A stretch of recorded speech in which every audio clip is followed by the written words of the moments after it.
Okay, welcome to our weekly team call. Just a reminder, it is now on Tuesdays, same time, 5 p.m. Pacific Standard Time, 8 p.m. Eastern. Next week, we have Amanda Rakowski as a guest speaker. So we want to get as many people on live as we can because that will be an awesome call. So make sure that you are there. But tonight, I am going to go over some cool announcements and things that I learned from leadership. I got to be Amy's guest. It was all virtual this year, but it was still a really cool experience, not experiment. Leadership has been on my vision board for years, and just like once you hit diamond and really like above, like this is the training that you want to be at, I can easily say like I will never miss leadership. Like I can't wait to be there next year in person and have like a lot of our team and be able to take a guest. And like I know Amber will be there and Jacqueline, and like there's just so much potential for our team to be there. And just after experiencing this, I think everybody should push for it because the trainings are great. The last night they even did like a funny little night of entertainment, and they had some like singer on, and then they did like magic, or you got to like pick your experience, and it was just like this really fun thing. But overall, like the training, the keynote speakers, we got to hear from Glennon Doyle.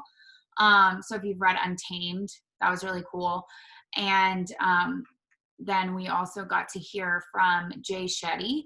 And again, just amazing trainings. But let's start diving into the announcements portion. So in case you missed it, this coming spring, Shaun T has a new program, which is like Get Up and Dance. It's basically, we got to try it one morning that we were there, or one morning, whatever. And it is like size T25 and Insanity had a baby. So you're like dancing, but then there's like hit intervals, and you definitely get that like Insanity T25 burn in it, but you're also dancing in it because it's Shaun T, and it's really fun. It was really awkward because we were at his dad's, and I'm like trying to dance, and he's like, his dad is literally like sitting on the couch with him. He's like, no, I'm not looking, and I'm just like, it was like really awkward, but you know, I did it. And then I did some Insanity Max 30 so I could like make myself look a little cooler after after dying. But the thing is, like, people will freak out because it's Shaun T. And so if you missed it, I still have to do it myself. But Shaun T did like a reel challenge, or like a dance challenge, where he shared a reel, which is kind of based off of that first workout that we tried.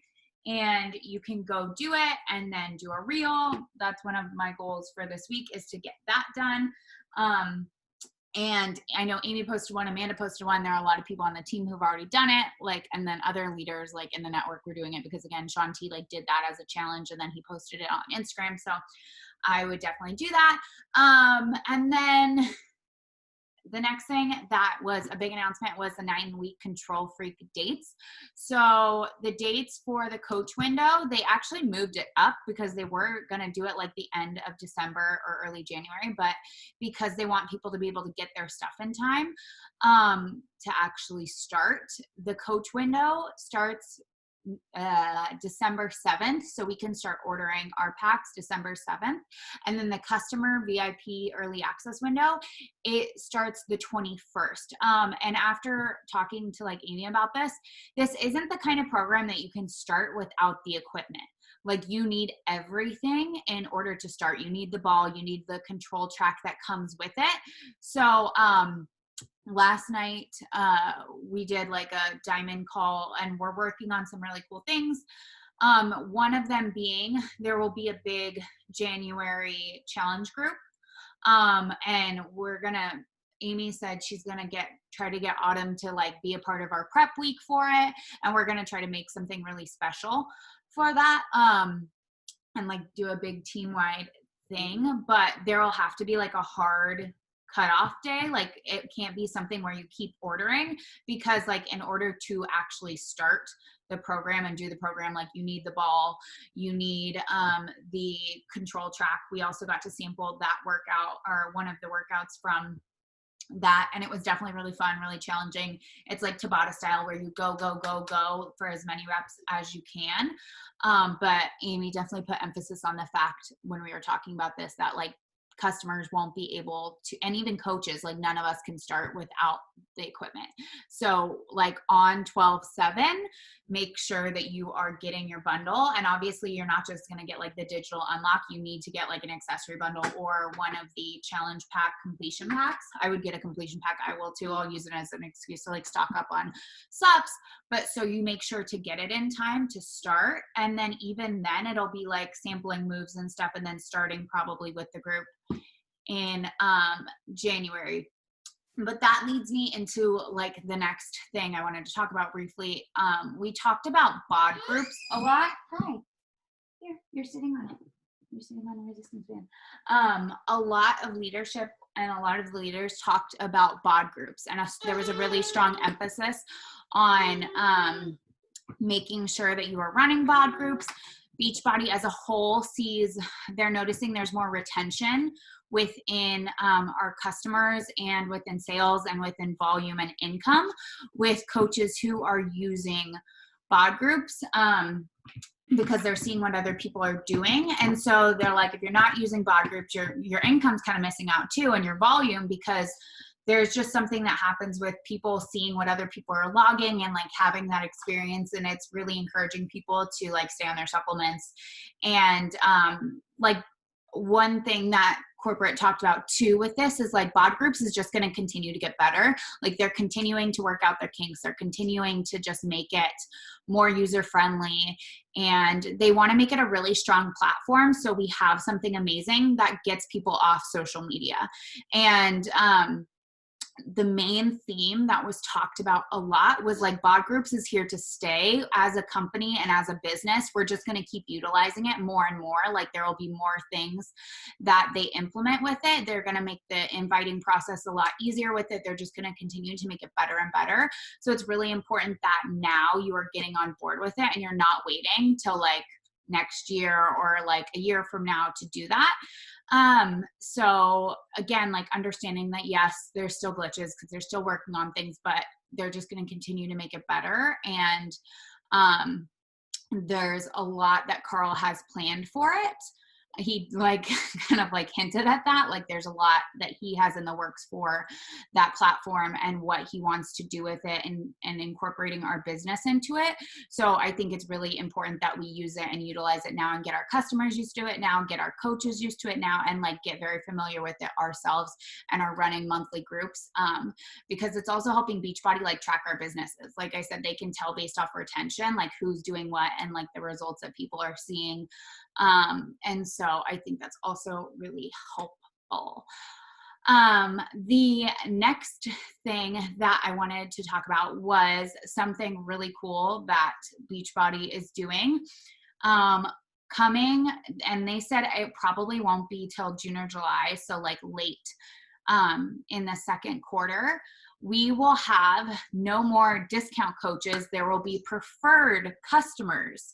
And so the reason behind this was because a lot of why multi-level marketing companies get a bad rap is because there's so many coaches. Like in the network, we have so many coaches. We have 450,000 or whatever it is. But like not all of those people are actually in enrolling activities. A lot of them are discount coaches. And that's not something Carl likes to see. That's not something we like reflected in the numbers. So what they do is they look at the number of like coaches that we have, the number of people who are active, and then the number of people who are actively enrolling people within like a 6-month period. So the cool thing about this is that our preferred customers, when you sign them up, they won't have to enter a social security number, which I think is huge because we get so much flack for that. People are like, oh, whatever. So they won't.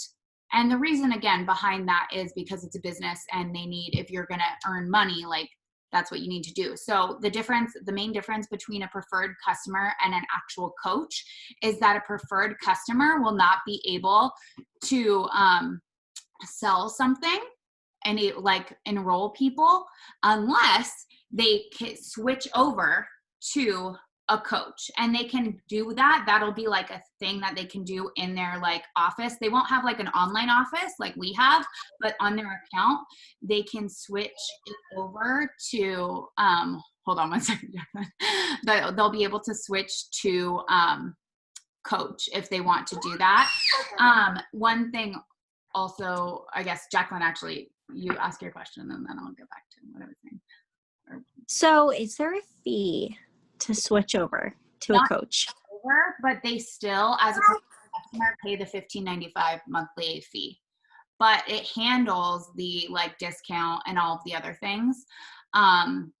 Because they still give the same 25% discount. It does count towards our rank, like they are placed within our genealogy the same way. So somebody can be an Emerald coach and have 2 preferred customers instead of like 2 coaches, you know.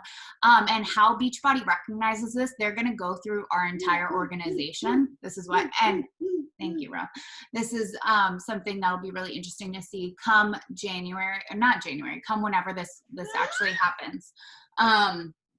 They will go through and look at who has sold anything, one, like active versus inactive. But they'll go through, and if somebody has not sold anything within the last 6 months, and it can be anything, it doesn't have to be, it could be like a sampler pack, a bod subscription. It doesn't have to be a challenge pack, and there isn't like a strict quota other than it has to be at least one thing within 6 months. They get switched over to a preferred customer instead of a coach. So the big thing Beachbody wants to put emphasis on is that we are actually have people, our coaches are people who are actually being coaches. And I think this will be great for our teams. I think it'll be great for everything, because you can still add people. We'll still be able to add these people to the team. And again, at any point in time, they can switch from preferred customer to coach, and they can also go from coach to preferred customer if that's a choice. Like they'll have that option. And yeah, it'll just be like a really smooth process. Again, they won't have to answer or enter their social security information. And yeah, it'll just like go through and be like, okay, you know, you haven't sold anything within 6 months, you're going to get switched over to a preferred customer. So I'm really excited about that, because I think, again, it will help like getting people enrolled, and especially since it still counts within our genealogy, I think it'll help keep people active. I think it'll help also like motivate people to work who are signed up as coaches too. So that is something that is really exciting. And yeah. The next thing that I wanted to go over, and Amy's going to see if she can actually find this training and share it on the team call in either this week or in a future week. But there was a really awesome Instagram training that I'm going to try to like kind of shorten by Ashley Smith. And if you look at her Instagram, it's like Ashley Smith Fitness. And she basically talked about, she paid like thousands of dollars for this Instagram masterclass, basically like how you grow your Instagram based off of how the algorithms are changing in Reels and everything. So the main points were that, one, we have to stop caring aesthetically what our feed looks like. Like that's not, Instagram doesn't care about that anymore. People care about that less now too. And so one, with Reels, she like put a big emphasis on Reels and said, really, you should be making a Reel every single, sorry, Rowan's like pulling my hair, like trying to climb up on my back. You should be using Reels or making a Reel every single day. That is something that Instagram is putting a lot of like weight behind. They want to see people who are using the trendy music, and the things that they want to see on that is either entertainment or educational. So like tips, again, trendy music, things that are entertaining, that is going to get a lot more views. And then as far as like posts, she said it's really important to follow the 3 V's rule. So when you're posting or when you're struggling with what to post, you go over like this rule, which is it should either be viral, and a viral post is like a quote. So we all share these quotes to our stories all the time.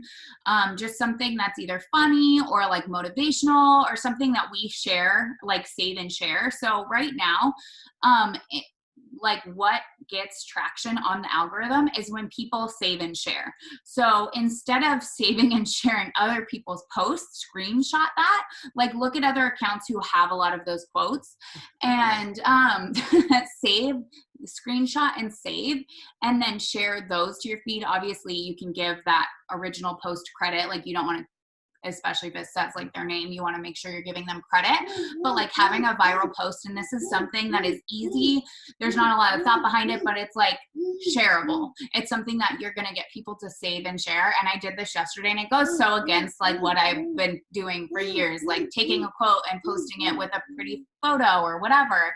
And now it's just like doing that, but again, it just makes it shareable and it's really easy. And it was interesting because then if you're having a business account, you can go and you can look at like your insights. And so I did last night, I just threw one up and it said like, they told me to follow my heart and that took me to the fridge or something. I just did something silly because I didn't want to overthink it. And it didn't get a lot of like likes necessarily compared to my other stuff, but it did get like 39 shares, like reshares or sends. So that's based off like what the viral post is. So it's something that's easy to share, easy to save. And again, you can find it from other content creators, other people that you like to follow, and it's something to screenshot and then of course like give credit to. The next V for the rule is vulnerable. So this is a post that shares your heart, something that you connect with people with.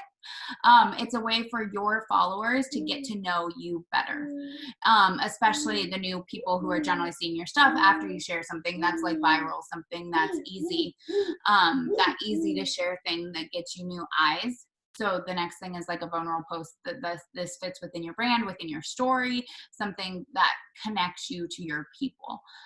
That's like really building rapport. And then the third thing, the third V is value.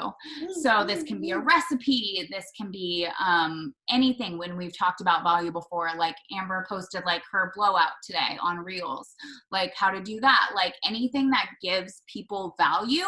Because the thing is, especially with Instagram right now and what they like to see and what people like to see, especially when we're building a business, is that we should be giving 90% and asking for 10. So like we need to be giving more value. So within your posts, like your hard posts that you're doing every day, they should fit somewhere between those like 3 V's. So either viral, vulnerable, and value, like within that.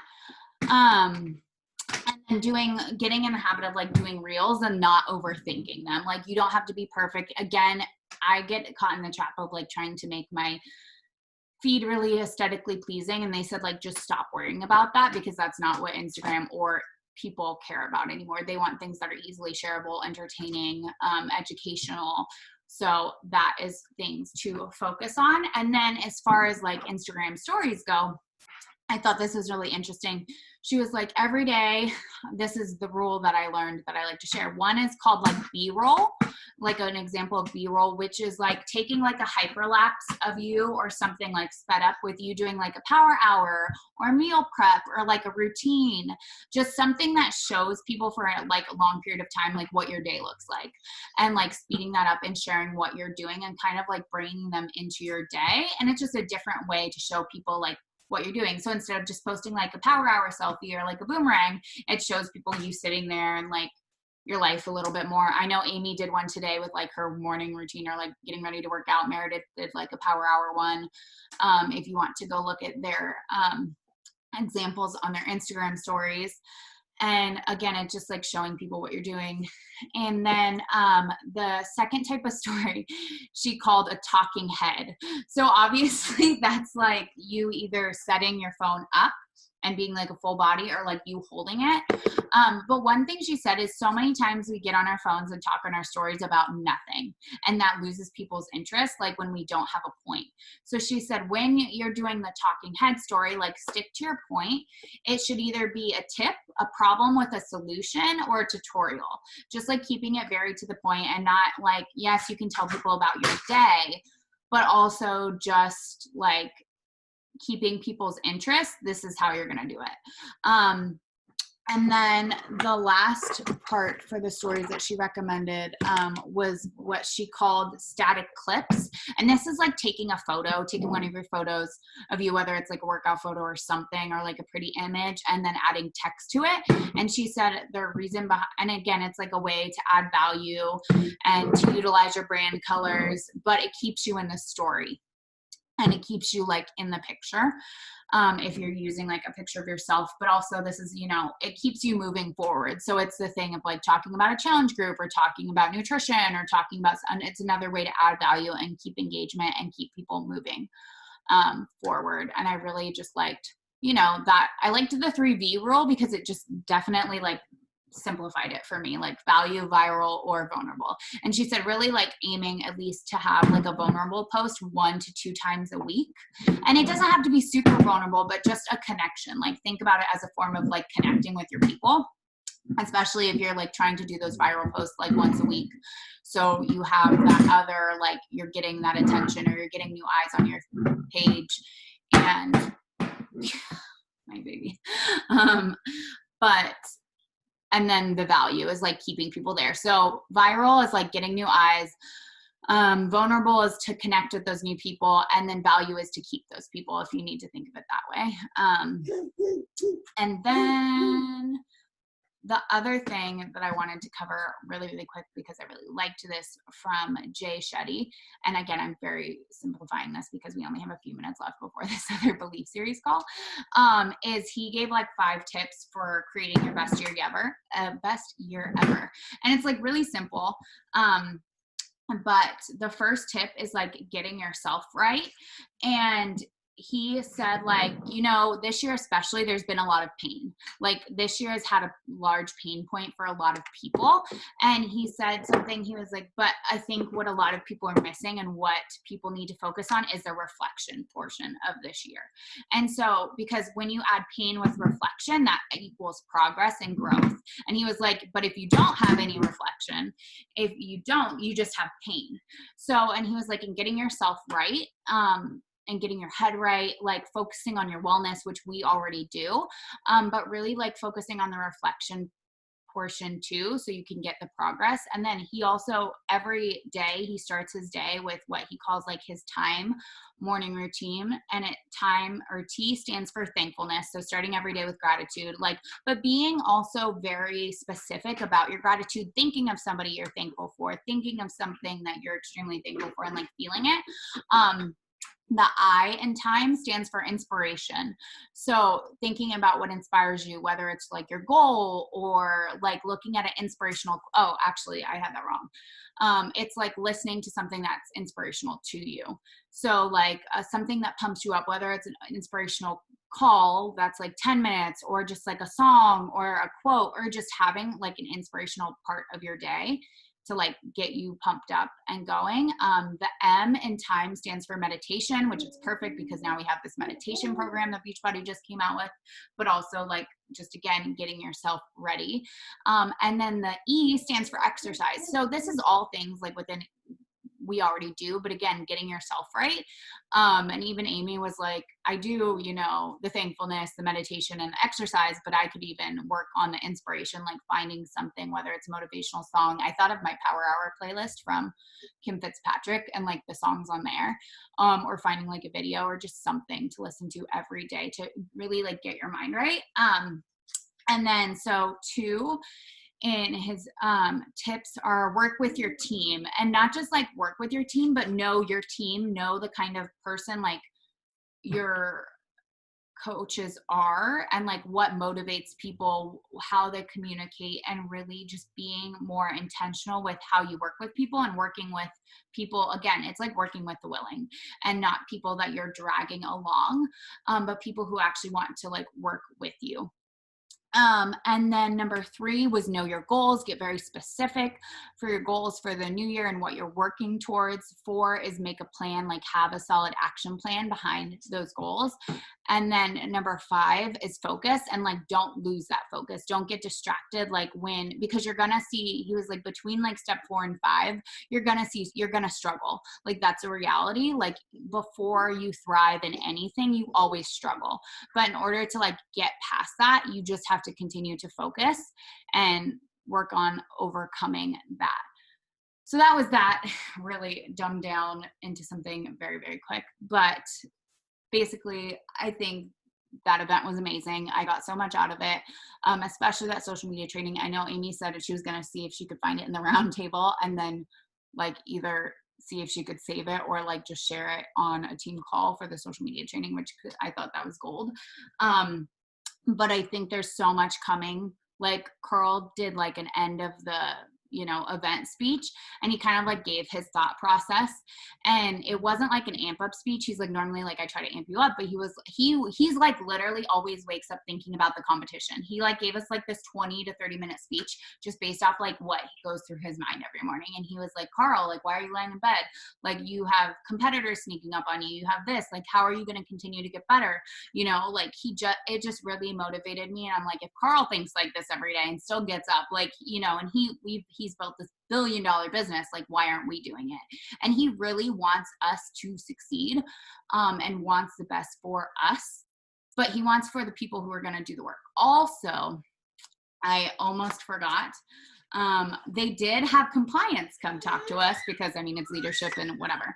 So basically, and we all already know this, but I thought I would touch on it, was no numbers at all right now. Like, and it's not because of Beachbody, it is the FTC and the regulators are coming because of COVID and everything. Like, they are looking hard for multi-level marketing people who are breaking any sort of rule with this. And it's not that like our earnings are bad, but it's a lot of the times when we're sharing our income progression like that, it is the exception to the rule and not the majority. So when you're verbalizing like, yes, I'm able to, work from home and do this, like, that's better. And being like, I've worked for it, is like the regulator, the FTC, and the people who like go after that, because apparently that's a very common thing and they go through old posts too.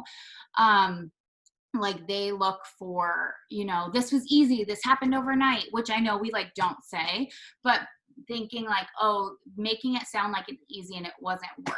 So it's not like Beachbody with the income claims, it's really the FTC. And thankfully, like with COVID, over 300 other multi-level marketing companies were sent warning letters about income and about like claims around products curing COVID.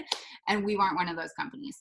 But that they said more than ever right now, the FTC is looking. So just like being aware of what you're posting, like posting within compliance guidelines, don't use income like direct numbers, talk about it, always talk about the hard work and the diligence and skill, use the full income disclaimer. If you have questions, reach out to compliance because they want to work with you. They don't want to work against you. That's something they said a lot. And also, they said, go through all of your posts because they're like your leaders. And so we live in like a highly sensitive world right now. And there are a lot of companies, unfortunately, that don't like multi-level marketers, not even companies, people who have had bad experiences or whatever, and use that to troll coaches. They just said, and Amber, you've been like a victim to this. There's like tons of other people who have been victim to it. Amy, they said, honestly, go through your old posts because your social media is your business. And if you have anything that could be used against you, and it's not even like as you are a coach, but like pre-coach things like college, say you had an inappropriate or what is now considered an inappropriate costume choice. And I know they're talking about a top coach who her and her husband dressed up as Indians. And then another person used this against them. and it like went viral basically saying that they were just racist and politically incorrect and everything. So, and they didn't name names on this, but I knew exactly because I saw the post and who they were talking about. But like, once something's on social media, it can't be taken down. So, and especially if you plan on really growing your business, the higher up you go, the more eyes you'll have on you. So like, be mindful of what you have on there, and anything they said, like very bluntly, anything that you think could ever be used against you or make you look in a bad light, like take it down now before somebody else finds it. And then it becomes an issue and compliance gets involved, because they are now getting emails every day like, do you want this person a part of your company? Do you want this like representing you? Like Beachbody gets that all the time. So they were just like, you know, when it's out there, it's there forever. Sharing is caring, but please be careful about what you share. So I still know I have to go through my social media. I'm sure at some point I did something offensive that somebody could find if I scroll back far enough. So that was just something I wanted to throw in there too, just to be mindful of that. Again, Beachbody is like on the up and up. They have 4 people working in compliance out of like all of the people, all of the coaches, and they do our best to really work with us so nobody gets in trouble, nobody gets dinged, nothing bad happens. But yeah, they did talk about that, so I wanted to throw that out there too. Anyways, now it's 5:35, but everybody should push to be to leadership next year. I know it's going to be even more epic and like cool and special, and the workouts were really fun because again, you're doing workouts with these trainers. We did one with the Dallas. There was one with there was a 9-week control week with Autumn, and then we got to do that Shanti workout, which was really fun too. So like, and then just the trainings and all the things like and I can't even imagine like being there. You just get completely spoiled. So anyway, something we should all push for, focusing on like reels and doing more of that. I know a lot of people, I did my first one today. It's taken me forever. I was just like way too in my head about it. But yeah, so anyways, we should hop off and hop on that 15-star one. But thank you guys for hopping on. Again, next week we'll have Amanda. So I hope we have way more people on with us so we can enjoy that. But have a good night, guys. Thanks, Kate.